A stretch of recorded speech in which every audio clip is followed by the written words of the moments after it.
92 और देख लेते हैं। 92 में अब यहाँ पे इम्प्लाइड कंसेंट की बात हो रही है। Act done in good faith for benefit of a person without consent, सम्मति के बिना किसी व्यक्ति के फायदे के लिए सद्भाव पूर्वक किया गया कार्य। अब यहाँ पे सेम चीज है, बिल्कुल सेम इंग्रेडिएंट है, किसकी तरह 92 में जो भी हम पढ़ने वाले हैं, तो 92 में बिल्कुल लगभग मिलती जुलती सारे पॉइंट्स सेक्शन 89 की तरह। 89 में भी गुड फेथ में for the benefit of person हम एक्ट कर रहे हैं, लेकिन वहां कंसेंट से कर रहे हैं और यहाँ विदाउट कंसेंट कर रहे हैं। ठीक है, वहां पे कंसेंट लेकर काम किया जा रहा है 89 में, और यहाँ पर विदाउट कंसेंट काम किया जा रहा है।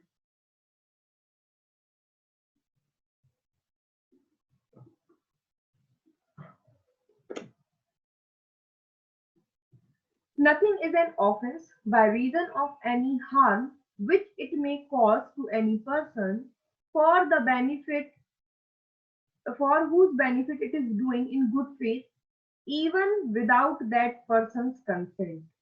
If the circumstances are such that it is impossible for that person to signify consent, or if that person is incapable of giving consent and has no guardian or other person, guardian और other person in lawful charge, मतलब यहाँ पे क्या भी cover हो गया, यहाँ guardian की कंडीशन में बच्चा है तो गार्जियन है, या फिर अनसाउंड माइंड का कोई पर्सन है तो उसका लॉफुल चार्ज भी कोई ना कोई पर्सन होगा। तो यहाँ पे बच्चे, अनसाउंड पर्सन भी इंक्लूडेड हो गए और एडल्ट भी इंक्लूडेड हो गए, मतलब इसमें 87 भी इंक्लूड हो गई और 89 भी इंक्लूड हो गई, है ना।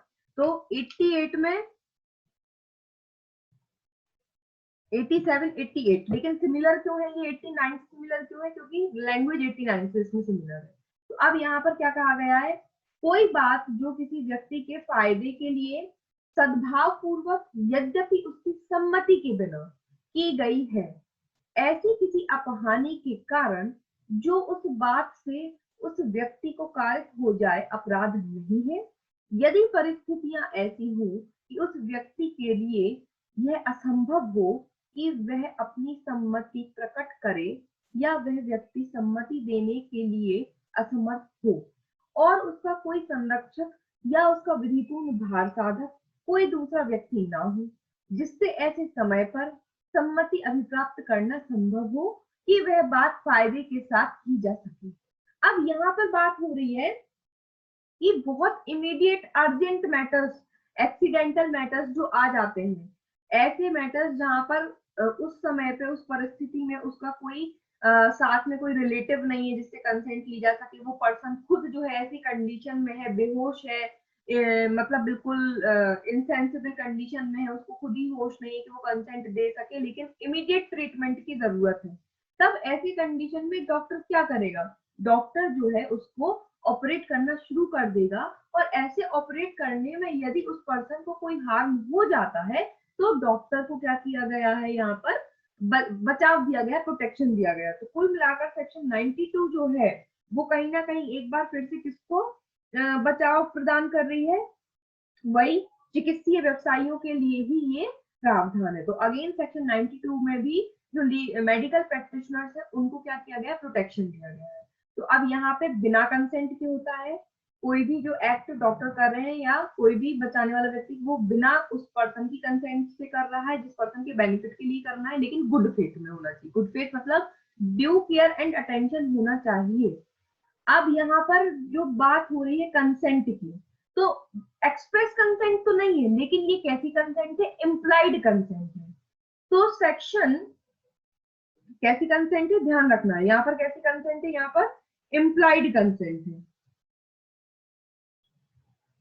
सेक्शन 92 में। देखिए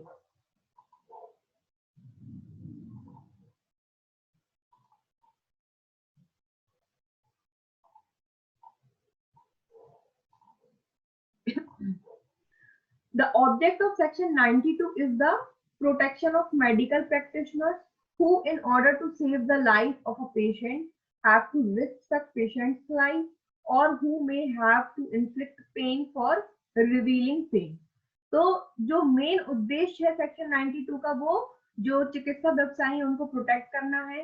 कब? जब वो किसी पेशेंट की लाइफ बचाने के लिए काम कर रहे हैं।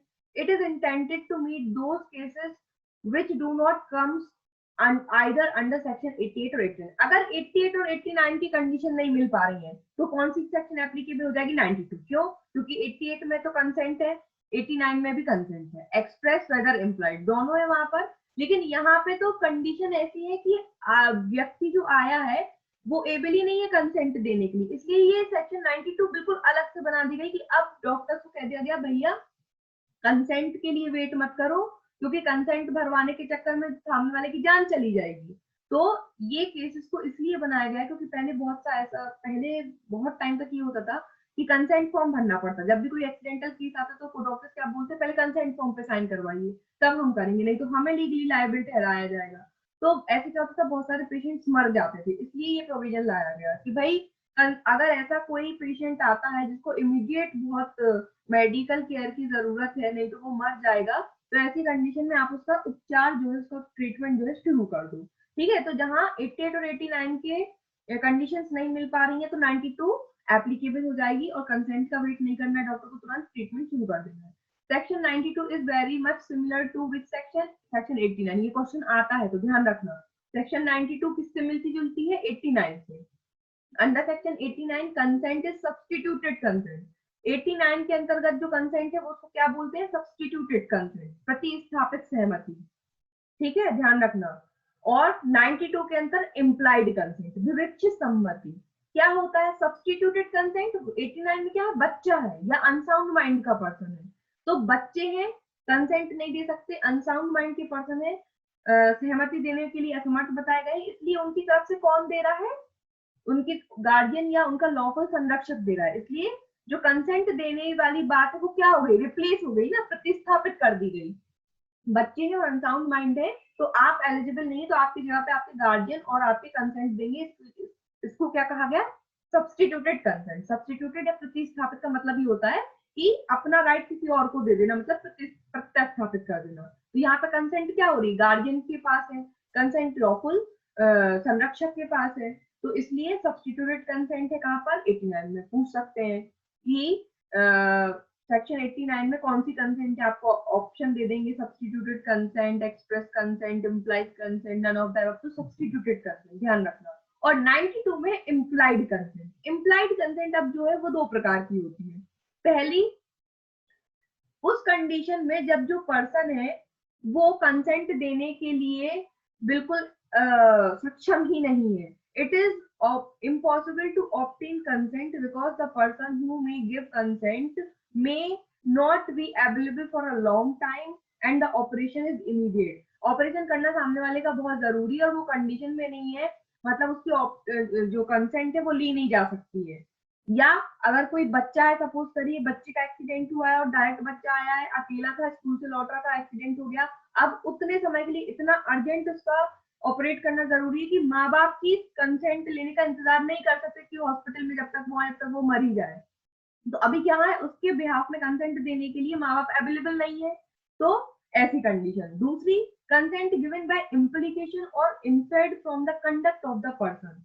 अब जो पर्सन है उसकी कंडीशन ऐसी क्रिटिकल है कि वो मुंह से नहीं बोल पा रहा है, लेकिन बाय इम्प्लीकेशन मतलब कुछ इशारों से आपको कंसेंट दे रहा है, या आप अनुमान लगा रहे हो उसके कंडक्ट से कि जो पर्सन है वो अपने इशारों से दे रहा है आपको कि हाँ आप मेरा ट्रीटमेंट शुरू कर दो, तो ये भी कैसी कहलाएगी? इम्प्लाइड कंसेंट, विविक्ष सम्मति, कि एक्सप्रेस बाय वर्ड्स नहीं बोल पा रहा, लिख नहीं पा रहा, लेकिन अपने आचरण से वो ऐसा बता रहा है कि हाँ भैया आप मेरा ट्रीटमेंट जो है शुरू कर दो, तो ये इम्प्लाइड कंसेंट होती है। तो ध्यान रखना है कि सेक्शन 92 का ऑब्जेक्ट क्या है? मेडिकल प्रैक्टिशनर्स को बचाव करना, प्रोटेक्शन करना। जब 88 और 89 के ग्राउंड्स नहीं मिल रहे हैं तो 92 एप्लीकेबल हो जाएगी। 89 से मिलती जुलती है ये धारा। 89 में सब्स्टिट्यूटेड कंसेंट है और 92 में इम्प्लाइड कंसेंट है। इम्प्लाइड कंसेंट दो प्रकार की होती है। अब इस सेक्शन में आगे बढ़ते हैं।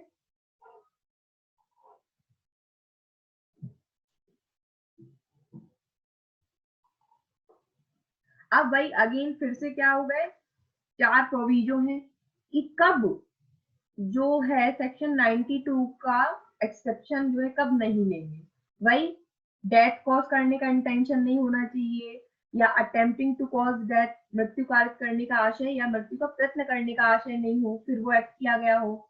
That this exception shall not extend to the doing of anything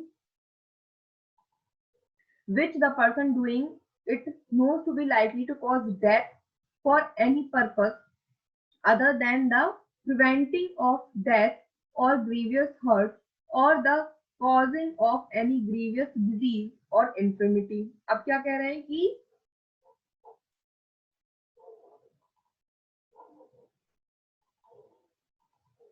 इस अपवाद का विस्तार मृत्यु या घोर उपहति के निवारण के या किसी घोर रोग या अंग शैथिल्य से मुक्त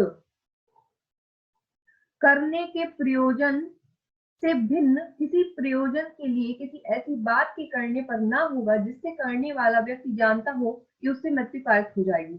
मीन जो डूअर है, जो एक्ट करने वाला पर्सन है, उसको पता है कि मेरे एक्ट से सामने वाले की मृत्यु कारक हो सकती है, तो उसके बाद भी वो एक्ट कर दे तो उसको बचाव नहीं मिलेगा, जब तक कि ऐसा एक्ट करना जरूरी है कि वो ऐसा एक्ट इसलिए कर रहा है कि कंडीशन ऐसी क्रिएट हुई है कि अगर वो ऐसा एक्ट नहीं करेगा तो सामने वाले का मरना निश्चित है, या सामने वाले का डिजीज खत्म नहीं होगा, या सामने वाला जो है किसी ना किसी तरीके से उसको हानि ही होगी। फॉर एग्जाम्पल यहाँ पर एक इलस्ट्रेशन देते हैं कि एक पर्सन होता है जो अचानक से टाइगर के सामने मतलब टाइगर उसके सामने आ जाता है और टाइगर उस पर्सन को पकड़ के खचोरने लगता है, और वो जो पर्सन होता है वो अपने दोस्त को आवाज लगाता है कि अरे शेर मुझे खींच कर ले जा रहा है, और मतलब ये लोग जंगल में गए हुए होते हैं वही शिकार वगैरह करने से, तो इसको खींच के ले जा रहा था, तो वो कहता है कि तुम गोली चलाओ मुझे बचाओ। तो अब यहाँ पर जो बी उसका दोस्त है वो ये बहुत अच्छे से जानता है कि वो निशाना लगाएगा शेर पे, लेकिन बहुत संभावना है कि निशाना लगाते समय निशाना चूक करके, क्योंकि शेर जो है वो उसको खींचते ले जा रहा है, एक जगह खड़ा तो है नहीं है, तो बहुत संभावना है कि गोली चलाने पर शेर को न लग करके उसके दोस्त को लग सकती है, और दोस्त को यदि गोली लगेगी तो उसकी मृत्यु कारक हो सकती है। लेकिन यहाँ पर गोली चलाना कैसा है, नेसेसरी है, नहीं तो अदरवाइज शेर तो उसको खा ही जाएगा, तो उसी की जान बचाने के लिए गोली चलाना जरूरी है, ये जानते हुए कि गोली उसमें लग सकती है और वह मार सकता है। तो ऐसी कंडीशन में अब इसका जो ये एक्ट है वो कैसा है, डिफेंस के लायक है, ठीक है, उसको बचा सकते हैं। तो ये तो कंसेंट से, क्योंकि वो खुद कह रहा है गोली चलाओ, तो कंसेंट से तो कहाँ जाएगा, सेक्शन 87 में जाएगा, ठीक है, 88 में भी जा सकता है। अगर कोई बच्चा होता तो उसका गार्जियन बोलता गोली चलाओ तो 89 में चला जाता। और अगर सपोज करो ऐसा कुछ कंडीशन हो जाए, दूसरा एग्जाम्पल जैसे एक्सीडेंट वाला है जहाँ पे बेहोशी की हालत में आते हैं लोग, अब आगे पीछे कोई नहीं है उस समय पे, तो फिर 80 कंटिन्यू करते हैं, ठीक है।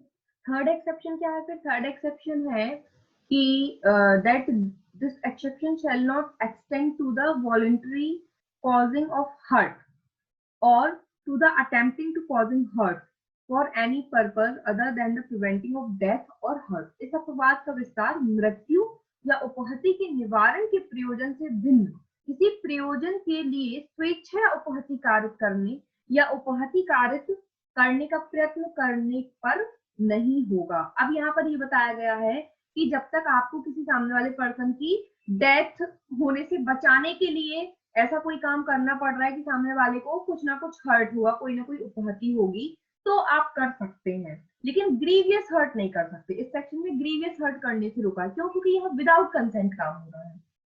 सेक्शन 88 और 89 में विद कंसेंट हो रहा है, तो वहां ग्रीवियस हर्ट तक कॉज कर सकते, क्योंकि 88 में भी हमने पढ़ा कि ग्रीवियस हर्ट तक की छूट मिली 88 में, और 89 में भी गार्जियन 89 में भी क्या कहा है कि ग्रीवियस हर्ट तक कॉज हो सकता है। तो 89 का जो थर्ड प्रोविजो है वहां ग्रीवियस हर्ट है, और यहाँ थर्ड प्रोविजो में क्या है, सिर्फ हर्ट है, क्योंकि यहाँ बिना कंसेंट के काम हो रहा है। तो बिना कंसेंट के जब आप काम कर रहे हो सामने वाले की डेथ कॉज होने से बचाने के लिए, तो आप हर्ट तक कॉज कर सकते हो, है ना, voluntary causing of hurt. For example इसमें एक इस तरीके का एग्जाम्पल था कि एक पर्सन था नदी में डूब रहा था, और बी जो पर्सन है उसको नदी से मतलब नदी में डूबा हुआ है और डूबते ही साथ वो क्या हुआ, एकदम शॉक में आके बेहोश हो गया। तो बी पर्सन देख लेता और उसको निकालने के लिए एक हुक जो है उसको, कि वो कहता है कि मैं, मुझे तैरना नहीं आता, तो मैं क्या करूँ, उसको हुक में फंसा के खींच लेता हूँ। तो वो उसको ऐसा मारता है और किसी चीज में उसके कपड़े हुक में फंसाता है और उसको बाहर निकालता है। तो अब ऑब्वियस सी बात है, जब वो हुक से फंसा करके उसको घसीटेगा उसको, तो उसको बॉडी में कहीं ना कहीं थोड़ी खरोच मरोच या कुछ ना कुछ लगेगी। तो ये कहा गया कि ऐसा काम करते समय उसको जो हर्ट हुआ है, ए पर्सन को जो डूब गया था, तो ये कहीं से कहीं तक अपराध नहीं माना जाएगा, इस तरीके के एक्ट। ठीक है ना सेक्शन। अब उसके बाद फोर्थ प्रोविजन में क्या है, this that this exception shall not extend to the abatement of any offense to the committing of which offense it would not extend। इस अपराध का विस्तार किसी ऐसे अपराध के दुष्प्रेरण पर ना होगा जिस अपराध के किए जाने पर इसका विस्तार नहीं है। तो अबेटमेंट पे भी लागू नहीं होगा। वैसा नहीं कि आप जो है दुष्प्रेरित कर रहे हो कि भाई ये अपराध करो और फिर आप जो है कोई एक्ट हो गया कमिट तो डिफेंस लेने लगो, तो उस पे भी नहीं होगा, है ना। अबेटमेंट ऑफ ऑफेंस पे भी ये लागू नहीं होता है।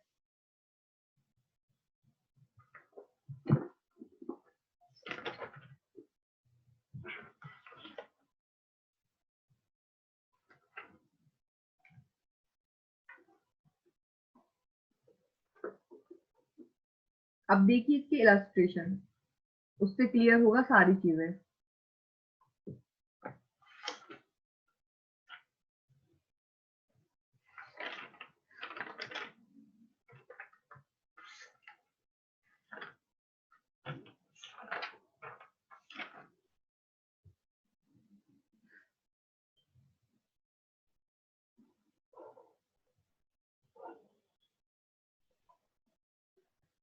इलस्ट्रेशन देखिए, पहला इलस्ट्रेशन देखिए, Z is throne from his horse and is insensible. या अपने घोड़े से गिर गया और मूर्छित हो गया। घोड़ा राइट था तो घोड़े से गिरा और क्या हो गया, बेहोश हो गया। A surgeon finds that Jed requires to be trepaned। का एक जो डॉक्टर है, सर्जन है, शल्य चिकित्सक है, उसका यह विचार है कि या को कपाल पर शल्य क्रिया आवश्यक है। मतलब उसका जो सिर है, सिर में ऑपरेशन करने की जरूरत है। ट्रेपेंड इंग्लिश में क्या बोलते हैं, ट्रेपेंड। उसके सर में चोट लग गई है और सर पे जो है ऑपरेशन करने की उसको जरूरत है। A not intending Jet's death but in good faith for Jet's benefit perform the trepann before Jet recovers his power of judging for himself। अब ये जो डॉक्टर है का या की मृत्यु करने का आशय न रखते हुए लेकिन सद्भाव पूर्वक या के फायदे के लिए या कि स्वयं किसी निर्णय पर पहुंचने की शक्ति प्राप्त करने से पहले ही कपाल पर शल्य क्रिया करता है, का ने कोई अपराध नहीं किया है। कि मतलब जो जेड है वो बेहोश था, तभी डॉक्टर ने उसका ऑपरेशन कर दिया। उसने ये नहीं कि अब वो होश में आता फिर उसकी कंसेंट लेता फिर करता, वो मर ही जाता जब तक। तो यहाँ पर ए का जो एक्ट वो कहता है ऑफेंस नहीं है, बिल्कुल सही है। सेकंड देखिए, Z is carried off by a tiger. वही वाला एग्जाम्पल जो मैंने अभी आपको बताया। या को एक बाघ उठा ले जाता है। A fires at the tiger, knowing it to be likely that the shot may kill Z। यह जानते हुए कि संभाव्य है कि गोली लगने से या मर जाए, किंतु या का वध करने का आशय न रखते हुए और श्रद्धापूर्वक या के फायदे के आशय से का उस बाघ पर गोली चलाता है। का की गोली से या को मृत्यु कारक घाव हो जाता है। का ने कोई अपराध नहीं किया है। तो यहाँ पर क्या है, Z and in good faith intending जेड्स benefit, as ball gives Z a mortal bound, A has committed no offence. तो ए ने अब यहाँ पर कोई अपराध नहीं किया क्योंकि उसकी जान बचाने के लिए किया और उसको क्या है, मृत्यु कारक घाव भी हो गया, लेकिन कोई बात नहीं, उसको जान बचाने के लिए किया तो डिफेंस मिल जाएगा। अब नेक्स्ट देखिए, A a surgeon sees a child suffer an accident which is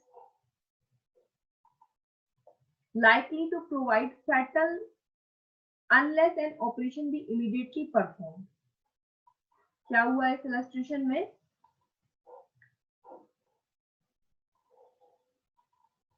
का एक शल्य चिकित्सक यह देखता है कि एक शिशु की ऐसी दुर्घटना हो गई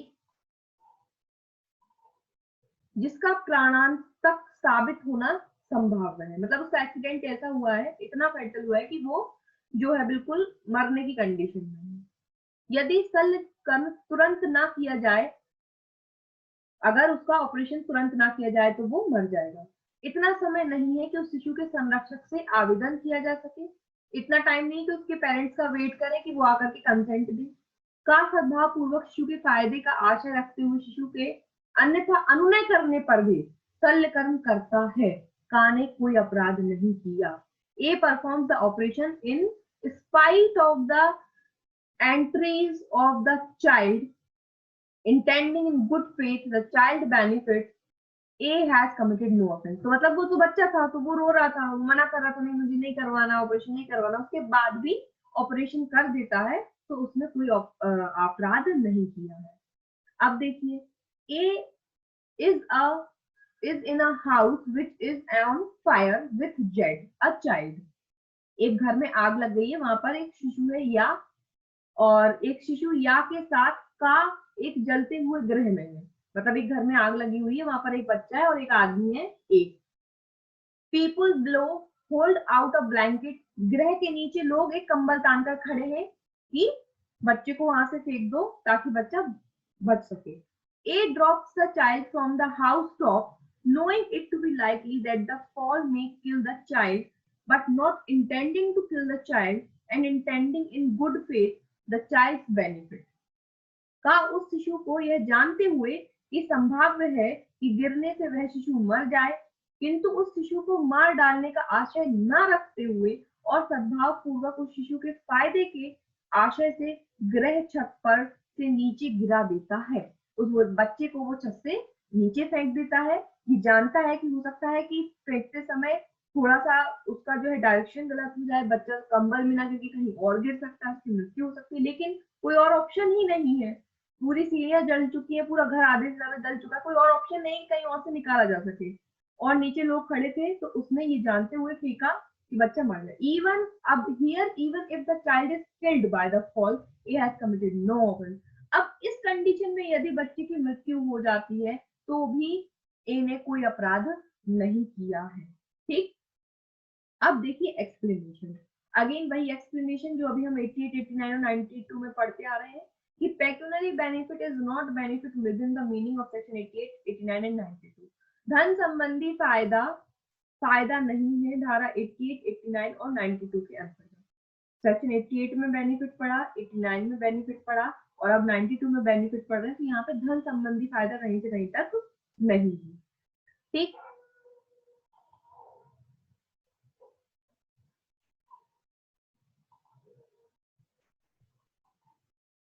explanation to this section provides that mere pecuniary benefit is not benefit। ठीक है, the expected benefit must be in all such cases outweigh the harm to be inflicted, otherwise there is no benefit to the sufferer by such an act। क्या कहा गया है section 92 में कि केवल आर्थिक लाभ से संबंधित नहीं है, इसमें संभावित लाभ प्रत्येक मामले में कारक अपहानि से अधिक होना चाहिए। मतलब जो बेनिफिट आप कॉज करना चाह रहे हो तो वो बेनिफिट की कंडीशन ज्यादा होना चाहिए, हार्म की कम। मतलब आपका जो एक्ट है, जो आप काम कर रहे हो, उससे ये शो होना चाहिए कि जो आप काम कर रहे हो उससे सामने वाले का बेनिफिट की संभावना ज्यादा थी और हार्म होने की संभावना कम थी। ठीक है, इसमें संभावित लाभ प्रत्येक मामले में कारक अपहानि से अधिक होना चाहिए। जो वर्ड्स हैं ये इंपॉर्टेंट है कि outweighs the harm to be inflicted। तो जो एक्सपेक्टेड बेनिफिट है, ये जो बेनिफिट होना है पर्सन को, तो एक्सपेक्टेड बेनिफिट हार्म से ज्यादा होना चाहिए। कि भाई वो बच्चे को फेंक भी रहा था, तो ऑब्वियस सी बात है फेंकना ही एकमात्र ऑप्शन था, वो उसके लिए ज्यादा लाभप्रद था उसको छत से फेंकना बजाय उस जलते घर में छोड़ देना। अगर जलते घर में छोड़ देता तो डेफिनेटली वो मरता ही, लेकिन फेंकने में ये चांसेस, मोस्ट प्रोबेबली ये चांसेस थे कि वो बच जाएगा। बाघ वाले इलस्ट्रेशन में गोली का निशाना लगाना ज्यादा बेनिफिशियल था, भले ये सोच करके कि बाघ उसको छोड़ के चला जाएगा। भाई शेर तो छोड़ के नहीं जाता अपने शिकार को, वो तो खा के ही निपटा के ही मानता। तो यहाँ पर गोली चलाना ज्यादा बेनिफिशियल था उस पर्सन के लिए, ये जानते हुए कि गोली उसको लग सकती है। क्लियर? तो ये हो गई आपकी सेक्शन 92।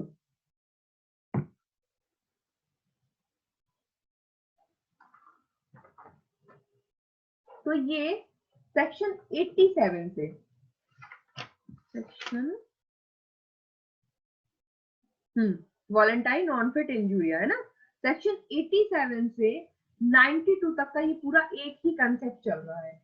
सेक्शन 87 टू 92 हमने अलग अलग कंडीशंस में सिर्फ एक ही चीज सीखी, क्या सीखी? कि जब कभी भी कोई भी काम किसी दूसरे पर्सन के बेनिफिट के लिए उसको डेथ कॉज करने का इंटेंशन ना रखते हुए गुड फेथ में किया जाता है तो वो एक्ट ऑफेंस नहीं होता। अलग अलग कंडीशन थी, एक शॉर्ट रिवीजन ले लीजिए ताकि भूले नहीं।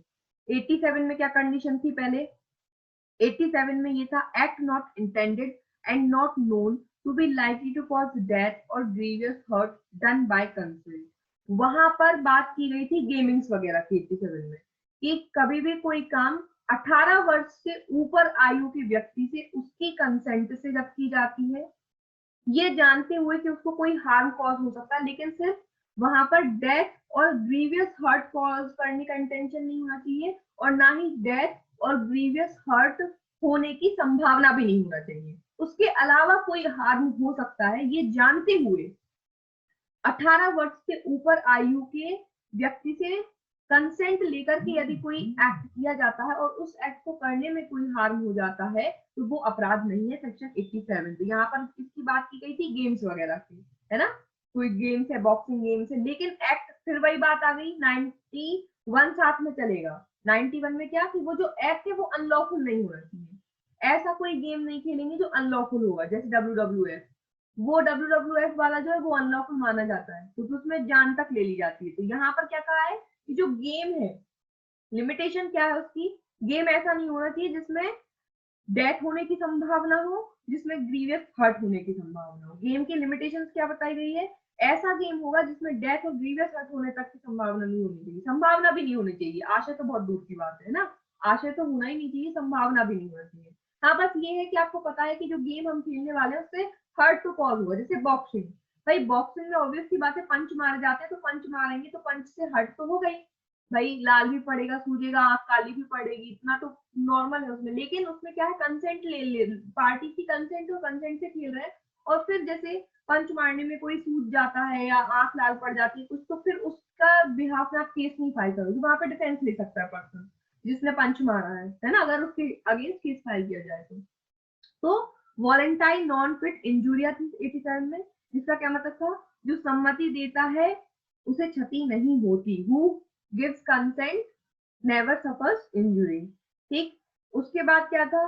Section 88 act not intended to cause death done by consent in good faith for person's benefit. तो पर्सन्स बेनिफिट की बात चली 88 से। 88, 89 और 92 में पर्सन के बेनिफिट के लिए एक्ट हो रहे हैं। तो 88 में जो पर्सन के बेनिफिट के लिए काम हो रहे हैं वो एज क्या है? इसमें एज मेंशन नहीं है 88 में, इसलिए एज हमें सेक्शन 90 से कनेक्ट करना है। तो यहाँ पे 12 वर्ष और 12 वर्ष से ऊपर तक के जो लोग हैं वो कंसेंट देने के लिए इस एक्ट सेक्शन 88 के अंतर्गत क्या है? सक्षम है। सेक्शन 88 में कोई काम गुड फेथ में पर्सन की कंसेंट से उसके बेनिफिट के लिए यदि कोई काम किया गया तो वो ऑफेंस नहीं है। तो कंसेंट की मिनिमम एज वहां पे क्या है? 12 वर्ष। मतलब 12 वर्ष और 12 वर्ष से ऊपर का बच्चा 13 वर्ष का, 14 वर्ष का भी अपनी जान बचाने के लिए या कंसेंट दे सकता है। कोई एक्ट कर रहा है तो कंसेंट दे सकता है। तो वहां पे डेथ कॉज नहीं होती, और उसके बेनिफिट के लिए जहां बेनिफिट वर्ड जैसे जुड़ा, मतलब आपके दिमाग में तुरंत क्लिक होना चाहिए कि ये सेक्शन किससे रिलेटेड है? मेडिकल प्रैक्टिशनर से रिलेटेड है, क्योंकि बेनिफिट के लिए काम कौन कर रहे हैं? मेडिकल प्रैक्टिशनर्स, जान बचाने वाले काम, मिलिट्री ऑफिसर्स, पुलिस ऑफिसर्स, ये सब है ना। तो बेसिकली लेकिन ये जो आपको बुक्स में कमेंट्री मिलेगी और जो एग्जाम में आता है वो आता है मेडिकल प्रैक्टिशनर, तो उस पर टिक करके आना है आपको। उसके बाद सेक्शन 88 के बाद सेक्शन 89 में बच्चे और इंसेन पर्सन के बेनिफिट के लिए गुड फेथ में उनके गार्जियन और लॉफुल संरक्षक से आपने काम किया, और इसको 89 में अपन क्या बोलेंगे, सब्स्टिट्यूटेड कंसेंट। ये याद रखना, कल नहीं बताया था। 89 को क्या बोला जाता है, सब्स्टिट्यूटेड कंसेंट, प्रतिस्थापित सहमति। फिर उसके बाद 90 में कंसेंट पड़ी कि कंसेंट कब वैलिड होती है, तो कंसेंट तब वैलिड होती है जब अंडर फियर ऑफ इंजुरी ना दी गई हो, मिसकंसेप्शन के कारण ना दी गई हो, किसी 12 वर्ष से कम आयु के बच्चे ने ना दी हो, अनसाउंड माइंड के पर्सन ने ना दी हो, इंटॉक्सिकेटेड पर्सन ने ना दी हो। अगर इन सब के अंतर्गत दी गई है तो वैलिड कंसेंट नहीं है, सेक्शन 90 हो गई। फिर उसके बाद section 91 common exception to 88, 89 and 92 की कोई भी एक्ट अपने आप में अनलॉफुल नहीं होना चाहिए। अगर अनलॉफुल एक्ट है तो 88, 89, 92 का डिफेंस आप नहीं ले पाएंगे कि हार्म कॉज हो गया तो भाई गुड फेथ में हुआ, गुड फेथ में हुआ ही नहीं क्योंकि एक्ट ही अनलॉफुल है। उसके बाद 92 act done in good faith, यहाँ बिना कंसेंट की होगा। बिना कंसेंट मतलब कंसेंट इम्प्लाइड है, एक्सप्रेस नहीं है, इम्प्लाइड कंसेंट। तो यहाँ पर बिना कंसेंट की काम हो रहा है। इसको अस्थायी संरक्षणकर्ता का सिद्धांत भी बोलते हैं। सेक्शन 92 में लिख लीजिए, सेक्शन 92 में अस्थायी संरक्षणकर्ता का सिद्धांत भी बोला जाता है। मैम एक बार और रिपीट कर दीजिए। अस्थायी संरक्षणकर्ता का सिद्धांत।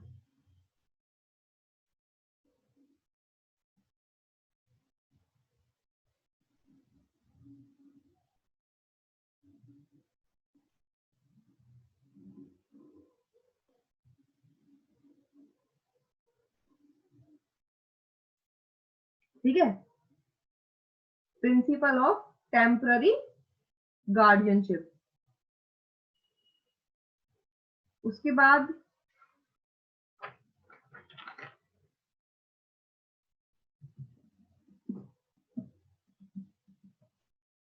इकोनॉमिक बेनिफिट वाला पॉइंट याद रखना है कि इकोनॉमिक बेनिफिट में सिर्फ धन संबंधी बेनिफिट की बात नहीं हो रही है।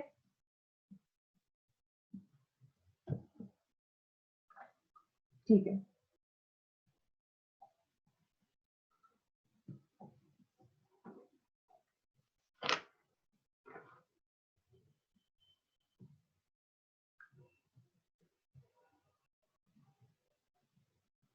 अब देखते हैं सेक्शन 93।